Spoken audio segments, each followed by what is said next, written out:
You can't get rid of us that easily. We are back, the Injury Prone Fantasy Football Podcast. Edwin Porras, Doctor of Physical Therapy, Medical Analyst, FantasyPoints.com. Let's go over some injuries today. It's going to be quick hitter. Brock Purdy, George Kittle, Brock Bowers, Xavier Worthy. Let's get to it. Number one, George Kittle. Obviously, George Kittle, hamstring issue. He's been dealing with this since 2017. At the beginning of the week, I figured this might be a pretty significant injury. And unfortunately, that came true.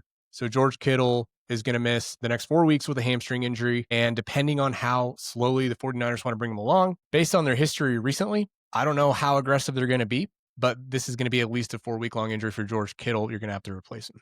Brock Purdy, I was a little surprised by. They called it a turf toe variant. Not sure what the hell that means, but considering Patrick Mahomes played an entire season with a completely torn plate at the bottom of his foot in the 2020 season, I really thought that Brock Purdy would be able to go, but they might just be leaning a little conservative with this. They're going to reassess him this week. He's going to be out this week, but given the fact that, they haven't put him on IR yet, hopefully means that they're going to get him to running this week, and then he'll be back in week 3. Moving on to Brock Bowers, he was limited in practice Saturday, which bodes well for his availability on Sunday. You can't sit Brock Bowers if you drafted him. So that's really the bottom line. That's what you need to know about that. Now, Xavier Worthy and Jauan Jennings.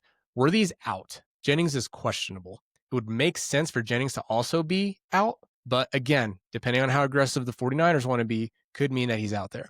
For Worthy, I would anticipate he's back in week 3 or 4. Obviously, they didn't think it was bad enough. The dislocation was bad enough to sit him out. I mentioned on Tuesday that it would be crazy for a low energy injury like Worthy's to end up with him needing surgery right off the bat. Maybe he still might need it at this point, but he's going to try to go with the brace. Jennings, I wouldn't count on this week, but those are two guys that have almost identical injuries. If you have any more questions, make sure to reach out at FB Injury Doc. Let me know. I'm going to keep these as quick and as brief as possible this season. Let's win some money.